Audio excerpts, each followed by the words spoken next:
এ যুবকেরা গল্প বলতে আসেনি গো, এরকম একটা একটা করে কত যুবক চলে গেছে, একটা একটা করে কত যুবতী চলে গেছে গো। তোমার যৌবনটাকে আল্লাহর বিরুদ্ধে লাগাও না গো, তোমার এই ক্ষমতাটাকে রাসূলের বিরুদ্ধে লাগাও না গো, তোমার এই ক্ষমতাটাকে মিথ্যার পক্ষে লাগাও না গো, তোমার এই ক্ষমতাটাকে আল্লাহর ঘরের বিরোধীকারীদের পক্ষে লাগাও না গো। এ যুবকেরা রূপ যৌবন আল্লাহ দিয়েছে, বুড়িরা রূপ যৌবন আল্লাহ দিয়েছে, এটা আল্লাহর রাস্তায় লাগাও, আল্লাহর রাস্তায় খরচ করো, কারণ এই যৌবন বেশি দিন নয়, আবার তুমি বার্ধক্য হয়ে যাবে। এই বয়সে যে বেশি বেশি করে ইবাদত করো, আল্লাহকে সিজদা দাও, রোজা রেখে রেখে জিন্দেগি কাটা, কোরআন তেলাওয়াত করে করে যদি কাটা, রাসূলের মাহফিলে গিয়ে গিয়ে যদি কাটা, হালাল ইনকাম করে করে যদি কাটা, কারণ হালাল ইনকাম করাটাও ইবাদত। গরিব এতিমদেরকে দান খায়রাত করে করে যদি কাটা, কোন মানুষ বিপদে পড়েছে তাকে অর্থ যদি দিতে নাও পারো গো, শরীর দিয়ে মেহনত করে তার সহযোগিতা করতে পারো গো। এ যুবকেরা মনে রেখে দিও, কাল কিয়ামতের ময়দানে এত কঠিন জায়গা হবে।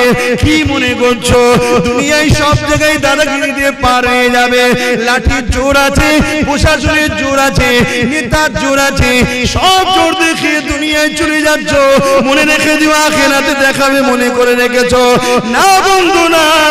আল্লাহ কিয়ামতের দিন বলবে জাহান্নামকে, এ ফেরেশতা যা আমার জাহান্নামকে নিয়ে জার্সির পাশে বা ৭০,০০০ জিনজিল দিয়ে আল্লাহ জাহান্নামকে বাঁধাবে। আল্লাহ পাকের এক একটা জিনজিলেতে ওই জিনজিলে ৭০,০০০ বাঁধা হবে, এক একটা জিনজিলে ৭০,০০০ করে ফেরেশতা ধরে রাখবে, জাহান্নামকে ধরে রাখতে পারবে না গো। লম্বা লম্বা জিপ পার করে গুনাহগার করে ধরতে যাবে গো। ওই জমিনে আদম নবীও নফসি নফসি বলবে, মুসা নবীও নফসি নফসি বলবে, ঈসা নবীও নফসি নফসি বলবে। এ যুবকেরা তাহলে তোমার আমার কি দশা হবে সেদিন? আল্লাহ দোস্তরা, আল্লাহ নবীরা তারা যদি নফসি নফসি করে, তোমার আমার দশা কি হবে?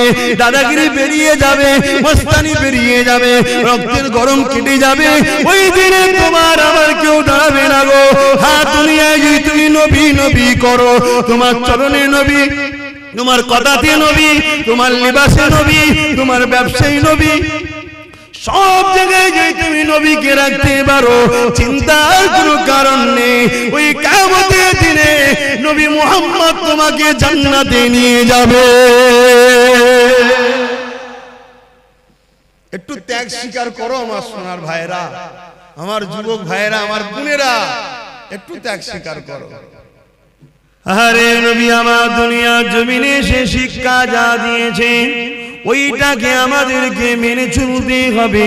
নাজাত যদি পেতে চাও, এই দুনিয়া ইহুদি কি করছে, খ্রিস্টান কি করছে, নাসারা কি করছে, কে কি করছে আমার দেখার দরকার নাই, তোমারও দেখার দরকার নাই।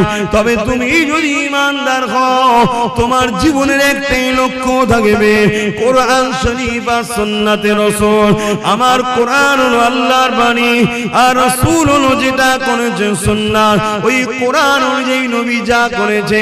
এ যুবকেরা, তরুণেরা, বাপেরা, তাহলে পরকালের জীবনটা তোমার আমার জন্য আল্লাহ পাক চির শান্তি জান্নাত দেবে।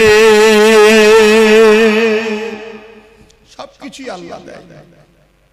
পরীক্ষা করার জন্য ফেরাউন এসেছে, নমরুদ এসেছে, সাদ্দাত এসেছে, আবু জেল এসেছে, উদবা এসেছে, সাইবা এসেছে, আবু সুফিয়ান এসেছে, হিটলার এসেছে, আর কত কত আজও আছে, কালো থাকবে।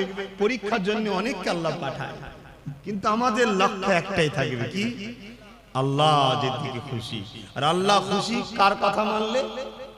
জোরে বলুন। এই নজওয়ানেরা, আল্লাহ নবী জানিয়ে দিলেন, লা ইউমিনু আহাদুকুম হাত্তা কুনা আহাব্বা ইলাইহি মিন ওয়ালিদিহি ওয়া ওয়ালাদিহি ওয়ান নাসি আজমাইন। বাবারা, তোমরা নিজেকে ঈমানদার মনে করো না ততক্ষণ পর্যন্ত যতক্ষণ না তোমরা তোমাদের ধন দৌলত, জমি জায়গা, টাকা পয়সা, এমনকি নিজের জানের থেকেও আমি রাসূলুল্লাহকে বেশি না মহব্বত করবে, ততক্ষণ পর্যন্ত তোমরা ঈমানদার হতে পারবে না। এ যুবকেরা, ঈমান ছাড়া কখনো জান্নাতে যাওয়া যাবে না। ঈমান কি জিনিস? এক কথাই হলো জীবনের সব কিছু থেকে আল্লাহ আল্লাহ রাসূলকে বেশি ভালোবাসা। পারবে তো? জীবনের সব কিছু থেকে আল্লাহ আল্লাহ রাসূলকে বেশি ভালোবাসা। ঘরে যাবেন, যে আয়নার সামনে দাঁড়াবেন, দাঁড়িয়ে জিজ্ঞেস করবেন, হ্যাঁ আয়না, আয়নাটা ছবি পড়বে না, ওকে জিজ্ঞেস করবেন তুই সব কিছুর থেকে কাকে বেশি ভালোবাসিস? যদি তোর আয়নার ছবি বলে যে আল্লাহকে ভালোবাসিস, জানবেন ঠিক জায়গায় আছে। কেন? মানুষ সবাইকে ধোঁকা দিতে পারে, নিজের মনকে কখনো ধোঁকা। তখনই তোমার বিবেক বলে দেবে তুই তো মিথ্যা কথা বলছিস রে। তোর সামনে যদি একটু 10,000 টাকা দেওয়া হয়, তুই তো অমনি সঙ্গে সঙ্গে নামাজ কাজা করে ছুটবি।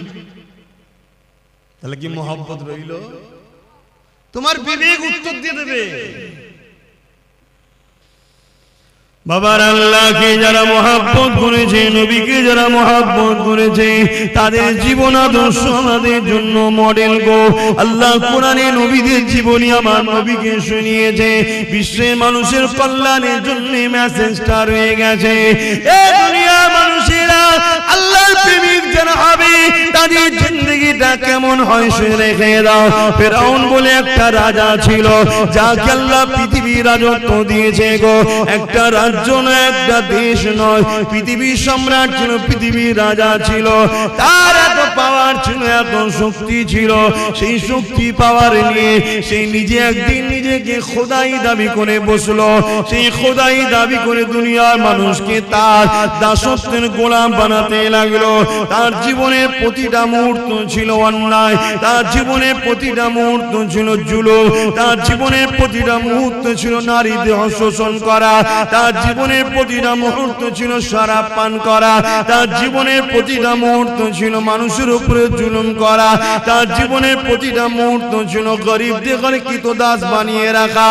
এই যুবকেরা, আজও যদি কেউ শরাব পান করে, আজও কেউ নারীদের শোষণ করে, আজও কেউ যদি গরিবদের উপরে জুলুম করে, অবশ্যই সে মুসা নবীর সাথে থাকতে পারে না, সে ফেরাউনের সাথে থাকবে। ইতিহাসের পাতা সাক্ষী দিয়ে দেয়, এই ফেরাউনের আমলে ফেরাউনের ঘরে একজন মেয়ে কাজ করত, যিনার নাম হল হযরত মাসাত্তা। গরিব মেয়ে ছিল, যা তিনটে আল্লাহ সন্তান দিয়েছিল। স্বামী হারাই তিনটে সন্তানকে নিয়ে ফেরাউনের ঘরে লালন পালন করে কাজ কাম করে জীবন যাপন করত। কিন্তু মাসাত্তা অন্য মানুষের মতো ফেরাউনকে কিন্তু খোদা বলে মানে না। ওই মাসাত্তা অন্তরে অন্তরে এক আল্লাহকে মেনে নিয়েছিল। ইতিহাসগুলো আমাদের জন্য কিন্তু শিক্ষা দিয়ে যাচ্ছে, তাই তো নাকি? ইতিহাস আমাদের ঘরে কি শিক্ষা দেয়? আমাদের ঘরে আমাদের ভবিষ্যৎ গড়ার শিক্ষা দেয়, আমাদেরকে জানায় ইতিহাস। এই যুবকেরা, ও আমার আম্মারা, বোনেরা, মন দিয়ে শুনে রেখে দেন, এসেছি আপনাদের পীরের বাচ্চা, নবীর খানদান, নবীর গোলাম বলে দিয়ে যায়। আজ আছি, কাল আমিও থাকবো না গো। নিঃশ্বাসের কোনো বিশ্বাস নাই গো। আজ আপনারা আছেন, কাল আপনারা চলে যাবে। সবাই কাফন পরিয়ে দিয়ে মিনহা খালাকনাকুম ওয়া ফিহা নুঈদুকুম ওয়া মিনহা নুখরিজুকুম তারাতান উখরা বলে মাটি দিয়ে চলে আসবে।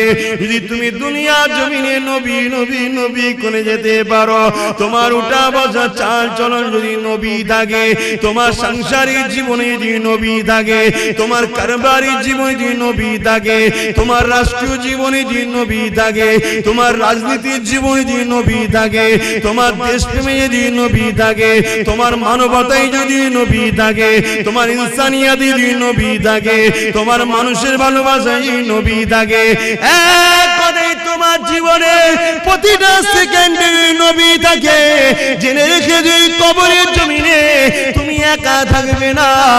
যখন তোমাকে শুইয়ে দিয়ে আসা হবে, তোমার বাপ চলে যাবে, তোমার আম্মা চলে যাবে, তোমার স্ত্রী চলে যাবে, তোমার স্বামী চলে যাবে, তোমার ছেলে মেয়ে চলে যাবে, তোমার পাড়া প্রতিবেশী চলে যাবে, তোমার দুনিয়ার দরদি রাজনীতির লিডাররাও চলে যাবে। আর এই যে পীর সাহেব এসেছি, আমরাও কেউ তোমার সাথে কবরে যাব না, কিন্তু কবরের জমিনে মদিনাওয়ালা আসবে। তুমি যদি দুনিয়ায় মদিনাওয়ালার ডাঙ্কা বাজাও, কবরের জমিনে মদিনাওয়ালা বলবে ফেরেশতা আমি মুহাম্মদ সাক্ষী দিয়ে দিলাম, এই মদিনা এই দুনিয়ার জমিনে আমি মুহাম্মদ আমারই ছিল। আরো জোরে বলুন সুবহান।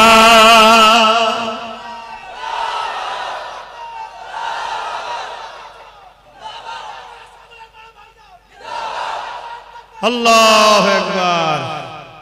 15 থেকে 50 35টা বছরের জিন্দেগির জন্য জাহান্নাম কিনে নেবেন না আমার সোনার ভাইরা। করো, ব্যবসা করো, কারবার করো, কি বলো, সমাজ সেবা করো, অর্থনীতির সেবা করো, মানুষের পাশে দাঁড়াও, রাষ্ট্র পরিচালনা করো, সব করো, কিন্তু কোনটা করলে আল্লাহ খুশি, কোনটা করলে রাসূল খুশি, এটা মাথায় রাখো। কোনটা করলে আল্লাহ খুশি, রাসূল খুশি, ওটা করো। আর ইসলাম একটা কমপ্লিট জীবন ব্যবস্থার নাম।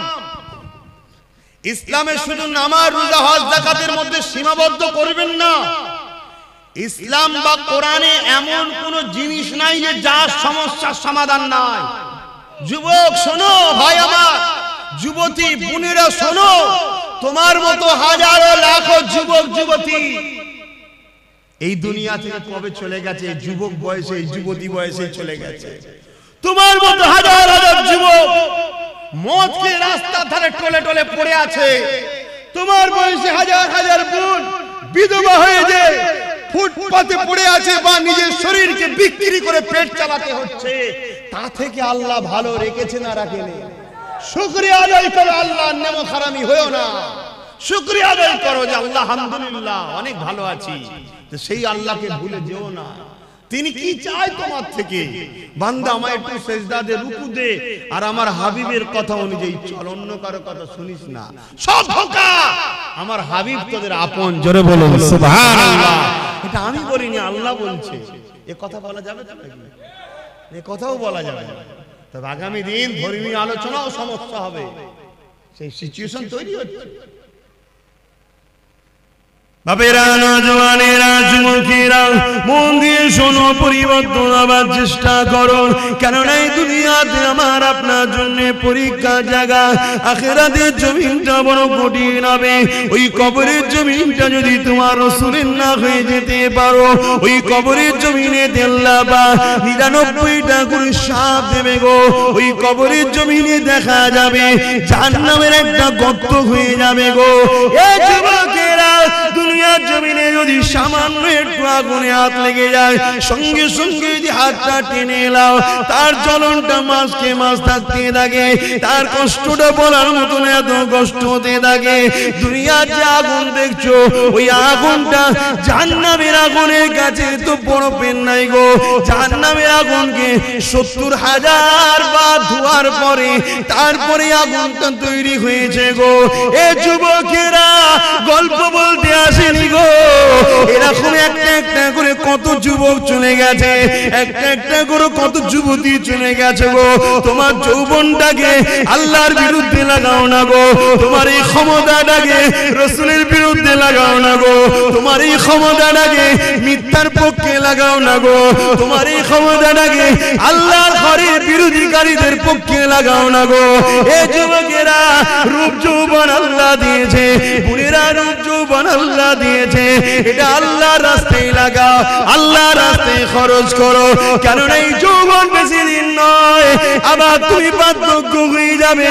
এই বয়সে যে বেশি বেশি করে ইবাদত করো, আল্লাহকে সিজদা দাও, রোজা রেখে রেখে জিন্দেগি কাটা, কোরআন তেলাওয়াত করে করে যদি কাটা, রাসূলের মাহফিলে গিয়ে গিয়ে যদি কাটা, হালাল ইনকাম করে করে যদি কাটা, কারণ হালাল ইনকাম করাটা ইবাদত। গরিব এতিমদেরকে দান খায়রাত করে করে যদি কাটা, কোন মানুষ বিপদে পড়েছে তাকে অর্থ যদি দিতে নাও পারো গো, শরীর দিয়ে মেহনত করে তার যদি সহযোগিতা করতে পারো গো, এ যুবকেরা মনে রেখে দিও, কাল কিয়ামতের ময়দানে এত কঠিন জায়গা হবে। কি মনে করছো দুনিয়ায় সব জায়গায় দাদাগিরি দিয়ে পার হয়ে যাবে?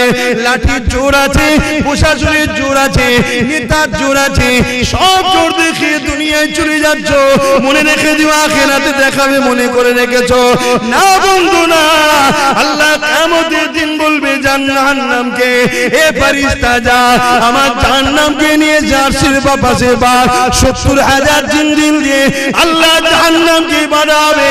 আল্লাহ পাকের এক একটা জিনজিলেতে ওই জিনজিলে ৭০,০০০ বাঁধা হবে, এক একটা জিনজিলে ৭০,০০০ করে ফেরেশতা ধরে রাখবে, জাহান্নামকে ধরে রাখতে পারবে না গো। লম্বা লম্বা যে পার করে গুনাহগার ধরে ধরতে যাবে গো। ওই জমিনে আদম নবীও নফসি নফসি বলবে, মুসা নবীও নফসি নফসি বলবে, ঈসা নবীও নফসি নফসি বলবে। এ যুবকেরা, তাহলে তোমার আমার কি দশা হবে সেদিন? আল্লাহ দোস্তরা, আল্লাহ নবীরা তারা যদি নফসি নফসি করে, তোমার আমার দশা কি হবে? দাদাগিরি বেরিয়ে যাবে, মস্তানি বেরিয়ে যাবে, রক্তের গরম কেটে যাবে। ওই দিনে তোমার আমার কেউ দাঁড়াবে না গো। হ্যাঁ, দুনিয়ায় যদি তুমি নবী নবী করো, তোমার চরণে নবী, তোমার কথাতে নবী, তোমার লিবাসে নবী, তোমার ব্যবসায়ী নবী, সব জায়গায় যে তুমি নবীকে রাখতে পারো, চিন্তার কোনো কারণ নেই। ওই কিয়ামতের দিনে নবী মুহাম্মদ তোমাকে জান্নাতে নিয়ে যাবে। একটু ত্যাগ স্বীকার করো আমার সোনার ভাইরা, আমার যুবক ভাইরা, আমার বোনেরা, একটু ত্যাগ স্বীকার করো। কেন তোমরাই কিন্তু সবকিছুর মূল। এখন আগামী দিন তোমাদের বাচ্চারা পশ্চিম বাংলা এবং ভারতে কোরআন, মসজিদ, মাদ্রাসা নিয়ে জলসা মাহফিল নিয়ে, আল্লাহ নিয়ে, রাসূল নিয়ে মাথা তুলে বাঁচতে পারবে কি পারবে না, সেই পরিবেশটা তৈরি করা মুসলমানদের ঘরের যুবক তোমাদেরই দায়িত্ব। তোমার ধর্ম তুমি পালন করো, তোমার মসজিদে তুমি যাও, তোমার মাদ্রাসায় তুমি আসো, তুমি এখান থেকে দিন শেখো, এই মাদ্রাসা বানাও, এখানে তুমি আসো, একে পিয়ার করো, তাহলে তোমার বাচ্চা কিন্তু তোমায় দেখে দেখে শিখবে। সর্বপ্রথম শিক্ষা কিন্তু দেখে শিক্ষা, তাই তো নাকি গো? আর তুমি যদি দুনিয়ায় রাসূল ছেড়ে দাও, তাহলে কিয়ামতের দিন রাসূল পাবে মনে হয়? কি গো বলছেন না কেন? রাসূল পাবেন। আমার আলোচনায় অসুবিধা হচ্ছে যুবকদের, আল্লাহর রাস্তে বোঝো। আর তোমরা যুবক যত মাহফিলে ভিড় করবে, তত ইবলিসের মাথায় বাজ পড়বে। 1 লক্ষ বুড়ো মাহফিলে ভিড় করলে ইবলিসের অত টেনশন নেই। বাপেরা খারাপ নেবেন না, হাকিকতটা বুঝাচ্ছি, কারণ আপনারা একজন যুবক ছিলেন। 1 লক্ষ যুবক মুরব্বী বাপ মা যদি মাহফিলে ভিড় করে, ইবলিসের অত টেনশন নেই। কিন্তু 10,000 যদি বোন আর ভাই যদি মাহফিলের দিকে খেয়াল করে, ইবলিসের মাথায় বাজ পড়ে যাবে। উরি সর্বনাশ, উরি সর্বনাশ। কেন?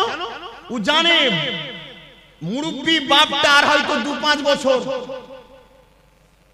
কথা বুঝছেন না? তারপরেই কিন্তু ওর পর থেকে লিবার কেউ নেই, ওখানে ইসলাম শেষ।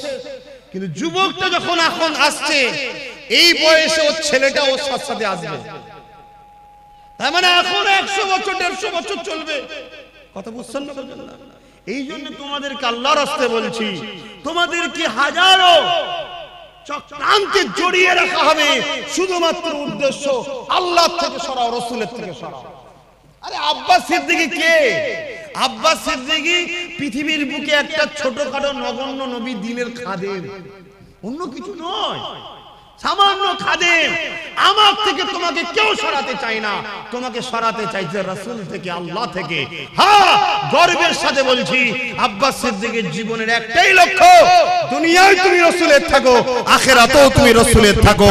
তাই আমার থেকে তোমাকে সরাতে পারলে রাসূল থেকে তোমাকে দূরে রাখা যাবে, এই কারণে কারণ তুমি আমার কাছে এলেই নবী ধরাবো, তাই তোমাকে ডিস্টার্ব করা হবে। আমার জীবনে একটাই কথা, তুমি আসো, সভ্যতার সঙ্গে আসো, মর্যাদার সঙ্গে আসো, নম্রতার সঙ্গে আসো, ইনসানিয়াত করো, ইনসাফ করো, ন্যায় প্রতিষ্ঠিত করো, মানুষকে প্যার করো, ভালোবাসো, নামাজ আদায় করো, রোজা আদায় করো, হজ আদায় করো, যাকাত দাও, মানুষের খেদমত করো, মা বাপকে প্যার করো, নিজের পরিবার স্ত্রীকে নিয়ে হাসি খুশিতে থাকো, পর নারীর দিকে নজরে তাকাও নি, তোমার পরিবারকে সময় দাও, তোমার বাচ্চাকে সময় দাও। আর মা বোনেরা, স্বামী ছাড়া অন্য কেউ নয়, তোমার স্বামী আপন স্বামীর দিকে তাকিয়ে থাকো। এই তো কথা বলি নাকি? যুবকরা বুঝার চেষ্টা করো। আরে প্রেম যদি করে যেতে পারো, কিয়ামতে কোনো চিন্তা থাকবে না। কিন্তু প্রেম রাসূলকে করলে, আল্লাহকে করলে কি হয় শুনে রেখে দাও গো। মক্কা জমিনে বিশাল একটা বাজার রয়েছে, ওই বাজারের উপরে দেখা যায় একজন হাবশী দেশের মানুষের গলায় বেড়ি পড়া, হাতে বেড়ি পড়া, পায়ে বেড়ি পড়া। এই যুবকেরা গরম বাড়ির উপরে চিৎ করে শুইয়ে দিয়ে বুকের উপরে বাড়ি পাথর চাপিয়ে দিয়েছে, নিঃশ্বাস নিতে পারছে না, এমন করে চুলগুলো উস্কো খুস্কো, খালি পায়ে ধুলো, জামা মোজাগানো, এইরকম একটা হাবশী দেশের কালো মানুষ আসমানের দিকে বারবার চেয়েছে, জবানে কি যেন বিড়বিড় করে বলতে লেগেছে। কয়েকজন লিডার রাজে তার কানে কানে যেন কি বলতে লাগলো। কি বলেছিল? তোরা মুহাম্মাদের দল ছেড়ে দে, আমাদের দলে চলে আয়, রহমানের দল ছেড়ে দে, ইবলিসের দলে চলে আয়, নামাজ ছেড়ে দে, রোজা ছেড়ে দে, হজ জাকাত ছেড়ে দে, গান বাজনা, সিনেমা, যাত্রা, মদ, জুয়া, গাঁজা, জিনা, ব্যভিচারিতে চলে আয়। এই যুবকেরা, তরুণেরা এইভাবে যখন এই কালো হাবশী যুবকটাকে এইভাবে জুলুম করতে লেগেছে, সে যেন বিড়বিড় বিড়বিড় করে কি বলতে লেগেছে, এমন করে রোদকে লোহায় লেগে গরম করে তার ঠোঁটে চাকা দিতে লেগেছে। তথাপিও যেন চোখ দিয়ে পানি ছেড়ে আসমানের দিকে মুখ তুলে বিড়বিড় করে কি বলতে লেগেছে। এ যুবক, মন দিয়ে শোনো, বুক ফাটিয়ে আব্বাস সিদ্দিক চিল্লাতে এসেছে। টাকার জন্য নয় গো, টাকার জন্য নয়, বুঝাতে চেয়েছি বুঝে নাও ভালোবাসি বলে। কেননা নিঃশ্বাসের কোনো বিশ্বাস নাই, আজ আছি কাল থাকবো না, আজ আছো কাল থাকবে না। এত জুলুম অত্যাচার কার উপরে করতে লেগেছে, যার নামটা হলো বেলাল, যে মদিনার মুয়াজ্জিন এক সময় ছিল গো। আল্লাহ রাসূলুল্লাহ সম্বন্ধে অনেক ঘোষণা দিয়েছে গো। এখন একটাই প্রশ্ন, বেলাল কি অন্যায় করেছে গো? বেলালের অন্যায় তৎকালীন আবু জেহেল, উতবা, সাইবা লিডারের নজরে একটা, বেলাল এক আল্লাহকে মেনে নিয়েছে। বেলালের অন্যায়টা কি ছিল গো? বেলাল মুহাম্মদ রাসূলের দলে চলে গেছে। বেলালের অন্যায় কি ছিল গো? বেলাল মা বাপের সম্মানের পক্ষে গেছে, বেলাল নারীদের অধিকারের পক্ষে গেছে, বেলাল এতিমদের পক্ষে গেছে, বেলাল গরিব অসহায়দের পক্ষে গেছে, বেলাল মদের বিরুদ্ধে গেছে, বেলাল সুদের বিরুদ্ধে গেছে, বেলাল ঘুষের বিরুদ্ধে গেছে, বেলাল দুর্নীতির বিরুদ্ধে গেছে, বেলাল জালিমদের বিরুদ্ধে গেছে। এক কথায় এই জমিনে শান্তি প্রতিষ্ঠিত করবে যে মুহাম্মাদের দিকে গেছে, তাই বেলালের উপরে এত জুলুম গো। এখন চিৎকার দিয়ে তোমাদের জানতে চাই, তোমরা যদি আল্লাহর দিকে যাও, রাসূলের দিকে যাও, ইবলিসের চালারা মারবে, জুলুম করবে, কেস দেবে, জেল হবে, জরিমানা হবে, তাহলে তোমরা চিৎকার দিয়ে বলো আল্লাহর দিকে থাকবে না, থাকবে না?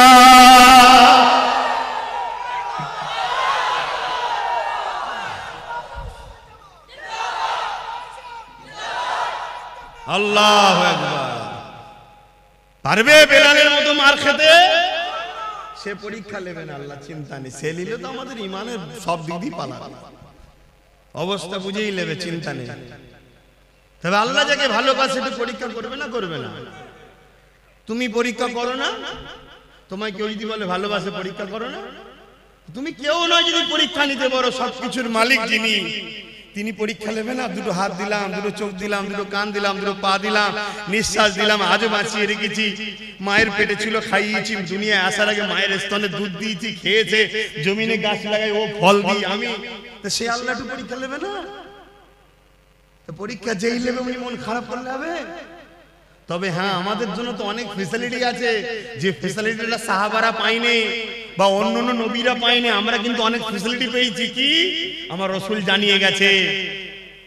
যদি ভয় লাগে অন্তরে অন্তরে মানো, চুপচাপ থাকো, বুঝতে দিও না কাউকে তুমি আল্লাহ মানো, রাসূল মানো, চুপচাপ থাকো। তুমি ন্যায়ের দিকে, সত্যের দিকে, আল্লাহর দিকে, রাসূলের দিকে, ইনসাফের দিকে আছো, কাউকে বুঝতে দিও না, চুপচাপ থাকো। এ তো ফেসিলিটি আগে ছিল না, নবী তো হাদিস বলে গেছে তাই পেয়েছি। কিন্তু তাদের উপরে কি জুলুম হয়েছিল! হ্যাঁ, আজকে এত মা বোন, আহা, আজকে ঘরে কারো অভাব নেই, তারপরও ফিরি পেলে সব ছুটছে, সব ছুটছে, পর্দা জর্দা হয়ে যাচ্ছে। কি গো বাপ, পর্দা করা ইসলামে কি ফরজ? ফরজ কি ফরজ? ফরজে আইন। আমার মা পর্দা করলে সবার মায়ের পর্দা হয়ে যাবে নাকি? না, এত বড় ফরজ, যেখানে জান্নাতের দরজায় লেখা আছে দাইয়ুসু লা ইয়াদখুলুল জান্নাত, দাইয়ুস কোনদিন জান্নাতে যেতে পারবে না। দাইয়ুসকে যে মুখমণ্ডল, হাতের গাঁটের বাইরের অংশ, পায়ের গাঁটের নিচু অংশ ছাড়া বাকি জায়গাটাকে কোনো অংশই দেখা যায় পরপুরুষের নজরে, ওইটাই হলো দাইয়ুস। ওটা স্বামীর দেখার হক, বাকি জায়গাটুকু নয়। বাকি এই মুখমণ্ডল, হাতের গাঁটের বাইরের অংশ, পায়ের গাঁটের বাইরের অংশ ছাড়া বাকি জায়গা যা আছে স্বামী ছাড়া কারো দেখার হক নেই। কথা বুঝে আসছে? আজকে আমরা কি করছি? এই ওয়াজ করলে আমার মা বোনের হয়তো অনেক মনে করতে পারবে তোমাকে এসব ওয়াজ করতে হবে না, আমার ইচ্ছা আমি যা খুশি করো। মা, ইচ্ছা বলে কিছু নেই, আমার বলে কিছু নেই। আব্বাস সিদ্দিকী যা চিল্লাচ্ছে, আব্বাস সিদ্দিকী নয়, জবান দিয়েছে আল্লাহ, আমার নয় গো মা, ব্যবহার করতে দিয়েছে, সময় হবে কেড়ে নেবে। এই হাত আমার নয়, আল্লাহ দিয়েছে। চোখ আমার নয়, আল্লাহ দিয়েছে। কান আমার নয়, আল্লাহ দিয়েছে। এই কিডনি আমার নয়, আল্লাহ দিয়েছে। নিঃশ্বাস যে টানছি আমার ক্ষমতা নয়, মা আল্লাহ দিয়েছে, আল্লাহ দিয়েছে। আল্লাহ, মা তোমাকেও সুন্দর করেছে, বোন তোমাকেও সুন্দর করেছে, আল্লাহ বিভৎস করে দেয়নি। অতএব আল্লাহর জন্য চলো, দেখো, শিক্ষা নাও, শিক্ষা নাও। যুবকেরা শুনে রেখে দাও, নারীরা বড় দুর্বল হয়ে গো, নারীরা বড় কমজোর হয়ে গো। তথাপিও পৃথিবীর বুকে আল্লাহর জন্য, নবীর জন্য, আমার রাসূলুল্লাহর উম্মত উম্মতিদের মধ্যে থেকে সব থেকে প্রথম যিনি জান দিয়েছে, তিনি কেউ নয় গো, তিনি পুরুষ নয়, তিনি একজন নারী। কি নাম? সবই তো আল্লাহ করে জানো, তো মায়েদের মতো কেন হচ্ছ না? বোন মায়েরা এই মায়েদের মতো। যুবকেরা, খুব একটা যে বয়স হয়েছে আম্মা জান সুমাইয়া তা নয়, হালকা বয়স রয়েছে, একটা সন্তানও রয়েছে, স্বামীও রয়েছে। এমন সময় কিন্তু গোপনে গোপনে আমার আল্লাহকে আল্লাহ বলে মেনে নিয়ে, নবীকে রাসূল বলে মেনে নিয়ে হক শান্তি ধর্ম ইসলামে প্রবেশ করেছে। তৎকালীন আবু জিল, উতবা, সাইবা, আবুল আহাব যারা লিডার নেতৃত্ব দিত, এমন করে তারা জুলুম অত্যাচার শুরু করে দিল আম্মা জান সুমাইয়ার উপরে। এই যুবকেরা, তরুণেরা, আব্বারা, আম্মা সুমাইয়ার উপরে কত জুলুম করেছিল। অর্ধ উলঙ্গ করে দুটো ঘোড়াকে নিয়ে এসেছে, আম্মার পায়ে দড়ি বেঁধেছে, ঘোড়ার পায়ে দড়ি বেঁধেছে, ঘোড়াকে ছুট কাটিয়েছে। আম্মা জানের পিঠের কোমরে চামড়াটা ঘিসড়ে ঘিসড়ে গুটিয়ে গুটিয়ে গুটিয়ে কাদের কাছে জড়ো হয়ে গেছে। যুবকরা ভেবে দেখো তো দেখি, সামান্য একটু চৌদা গালে খেয়ে যেতে লেগেছ, তাহলে আম্মার উপরে কি জুলুম হয়েছে। আম্মা এই অবস্থাতেও আম্মার বুকে আবার ভারী পাথর চাপিয়ে দিয়েছে, গরম মরুভূমির বাড়িতে পিঠের গোশত সেদ্ধ হয়ে যাচ্ছে। এই অবস্থাতে বলেছিল, এ সুমাইয়া, আল্লাহর নবীর দল ছেড়ে দে, আমাদের দলে চলে আয়। আম্মা সুমাইয়া বলেছিল, রে জালিম, জান একদিন বেরিয়ে যাবে, কিন্তু আমি আমার আল্লাহ আল্লাহ রাসূলকে ছাড়বো না। এ যুবকেরা, তরুণেরা, আব্বারা এমন করে এক বল্লম নিয়ে আম্মা সুমাইয়ার অন্তরে আঘাত করে দিল। আম্মার শরীরটা দুটুকরো হয়ে গেল, বুক চিরে কলিজা বেরিয়ে গেল, পিছন থেকে বুক দিয়ে পিঠ দিয়ে বেরিয়ে গেল। এ যুবকেরা, আব্বারা, তরুণেরা, আমার আল্লাহ পাক ফেরেশতাদেরকে বলতে লাগলো, এ ফেরেশতারা দেখলে দুনিয়ার জমিনে তোরা বলেছিলিস মানুষ বানাবে না, ফিতনা করবে, ফিতনা করবে। আমার আল্লাহ বলল ফিতনা করবে আলাদা মানুষ, প্রেম করবে আলাদা মানুষ। আমার প্রেমিক সুমাইয়া প্রমাণ করে দিল, এই জমিনের উপরে যতই সূর্য উঠবে, চাঁদ উঠবে, ততদিন দুনিয়ার মুখে আমার প্রেমিক সুমাইয়ার আলোচনা থাকবে।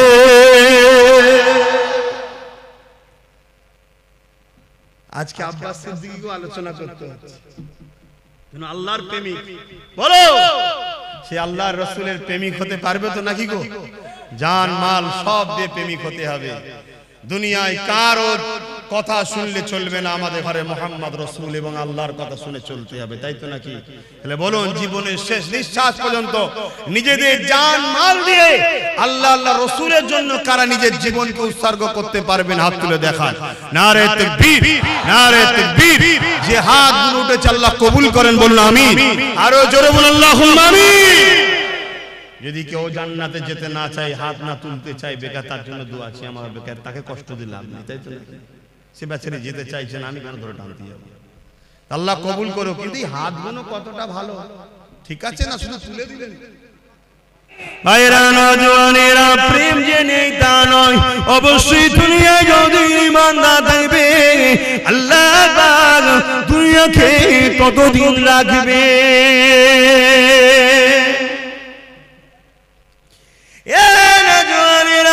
আল্লাহ নবী একদিন কাবা শরীফের পাশে সিজদায় পড়ে যে কাঁদতে লেগেছে। মন দিয়ে শুনেন, মন দিয়ে শোনেন, শুনছেন তো? আল্লাহ নবী দিন দুনিয়া বাসাবিল্লাহ জনাবে মুহাম্মদ রাসূলুল্লাহ সাল্লাল্লাহু আলাইহি ওয়াসাল্লাম নবী আমার কাবা শরীফের পাশে সিজদায় পড়ে কাঁদে। আমার আল্লাহ বড় সময় হযরত জিবরাইল সাল্লামকে পাঠিয়ে দিলে, হে আমার হাবিবি জান, কেন আমার হাবিব কাঁদে জিজ্ঞাসা করে আসুন। আল্লাহ সবই জানে, জিবরাইলকে জানতে চেয়েছে এবং জিবরাইল আর রাসূলের কথোপকথনে আমরা তো জানতে পারবো, তাই পাঠিয়েছে। হযরত জিবরাইল সাল্লাম চলে আসলে আমার নবীকে সালাম দিয়ে বলতে লাগলে, ইয়া রাসূলুল্লাহ, হাবিবাল্লাহ, হুজুর আপনি কেন কাঁদেন? আল্লাহ পাক জানতে চেয়েছে। আল্লাহ নবী বলেছে, জিবরাইল রে, এ জিবরাইল, অন্যান্য নবীর উম্মতিরা অন্যায় করেছে, ভুল করেছে, আল্লাহ পাক তাদের উপরে রাগ করে বেজার হয়ে সেই নবীর উম্মত দেখরে, কম দেখরে, যেমন আজ জাতি আছে, সামুদ জাতি আছে, সবাইকে ধ্বংস করে দিয়েছে। আমার উম্মতিরা দুনিয়া ধোঁকায় পড়ে, শয়তানি খেয়ালে পড়ে অন্যায় করে ফেলবে, ভুল করে ফেলবে। আল্লাহ জানো তাদের উপরে আযাব গজব দিয়ে ধ্বংস না করে দেয়, এই জন্য কাঁদতে লেগেছি। এ যুবকেরা, কার জন্য এখনো বেঁচে আছো? দেখো দুনিয়ায় কি ফিতনা হতে বাকি নেই। বড় দুঃখের বিষয়, সোশ্যাল মিডিয়ায় দেখা যাচ্ছে আজকাল কিছু ছেলে তৈরি হয়েছে সেই জাহিলিয়াতের যুগের মতো, নিজের মায়ের ইজ্জত পর্যন্ত লুটছে। এখন কিছু ছেলে বেরিয়েছে জাহিলিয়াত যুগের মতো বোনের ইজ্জত লুটে নিচ্ছে। এখন কিছু ছেলে বেরিয়েছে জাহিলিয়াত যুগের মতো স্ত্রী সৈকন সর্বে যদি কন্যা সন্তান থাকে তাকে দিওয়াস করিয়ে দিচ্ছে। তথাপি আল্লাহ এই দুনিয়া আযাব গজব এখনো দেয়নি গো। তবে দেরি করবে না, সময় খুব তাড়াতাড়ি হয়ে এসেছে। নবীর ভবিষ্যৎবাণী অনুযায়ী খুবই তাড়াতাড়ি দুনিয়ায় আযাবের গ্রাস হয়ে যাবে গো। এ যুবকেরা, তথাপি নবীকে আল্লাহ পাক জানিয়েছিল পৃথিবীর জমিনে একজন মাত্র যতক্ষণ দিল থেকে আল্লাহ আল্লাহ রাসূলকে ভালোবাসবে, আমার আল্লাহ ততদিন পর্যন্ত দুনিয়াকে ফানা করে দেবে না। রাসূলের সেই কান্নার বিনিময়ে এত অন্যায়, এত পাপের পরেও এখনো নিরাপদে আছে, তাই তো নাকি গো? তাহলে সেই নবীর ঘর মাদ্রাসা, কোরআনিয়া মাদ্রাসা বা খানকা হলো ইলমে বাতিনির মাদ্রাসা। ইলম দুই ধরনের, আল ইলমু ইলমানি, একটা জাহিরি, অপরটা বাতিনি। কথা বুঝে আসছে? জাহেরি ইলম হলো ফলের খোসা, আর বাতিনি ইলম হলো ফলের ভেতরের অংশ। কথা কিছু বুঝতে পারছেন? ওই ফলের ভেতরের অংশটাকে হিফাজত করতে গেলে বাইরে খোলা দিতে হয়, জাহেরি ইলম দিতে হয়। জাহেরি ইলম না থাকলে ও পীর সাহেব আবার বেদাতি হয়ে যাবে, ভণ্ড হয়ে যাবে। এই জন্য জাহেরি ইলম বাতিনি ইলম দুটো দরকার, আর বাতিনি ইলম ছাড়া নবীর দিদার পাওয়া যায় না। জোরে বলুন সুবহানাল্লাহ। আর 15 মিনিট সময় নেব, 4টে পর্যন্ত হবে। আপনারা বিরক্ত হচ্ছেন? 15 মিনিট এই প্রতিষ্ঠানের জন্য একটু খেদমত করার জন্য আলোচনা করছি। তার আগে আরেকটা কথা বলি, প্রেম এমন একটা জিনিস রে বাবা, প্রেমে সব কিছু দিয়ে দিয়ে যায়। হযরত ওসমান গনি আল্লাহ পৃথিবী বিখ্যাত ধনী করেছিল, চুরি করে নয়, দাঙ্গাবাজি করে নয়, ধোঁকা দিয়ে নয়, কারো ঝেড়ে নয়, দখল করে নয়, আল্লাহকে খুশি করে ন্যায়ের উপর ইনকাম করে ওসমান গনি আল্লাহ পৃথিবী বিখ্যাত ধনী করেছিল। এ যুবকেরা ব্যবসা করো, কারবার করো, হালাল ইনকাম করো, আল্লাহকে সিজদা পড়ে কাঁদো, মানুষকে দান খায়রাত করো, বরকত হবে। হালাল ইনকাম করে কোটি কোটি টাকা ইনকাম করো, কোনো অসুবিধা নাই, কিন্তু হারামের 1 টাকা ইনকাম করো না গো, ওই 1 টাকা তোমার সমস্ত হালালকে ফাঁসিয়ে দেবে। এ যুবকেরা হযরত ওসমান গনি আল্লাহ এত ধনী করেছে, নবী পাকের বড় প্রেমিক ছিল গো। এমন সময় একজন অসহায় মানুষ আল্লাহ নবীর কাছে এসেছে, হুজুর আমাকে কিছু সহযোগিতা করো। আল্লাহ নবী বলে, শুনো, যাও আমার উসমানকে গিয়ে আমি রাসূলুল্লাহ আমার সালামটা দেবে, আর বলবে 100 মুদ্রা আল্লাহ রাসূল দিতে বলেছে। যাও বাবা, চলে যাও বাবা। কোন কোন রয়াতে আছে 1000 মুদ্রা, 100 মুদ্রাটাই ধরে চলি। এ বাবারা, এমন করে মানুষটা চলে গেল, যে বলতে লাগলো আল্লাহ নবী সালাম দিয়েছে, 100 মুদ্রা দিতে বলেছে।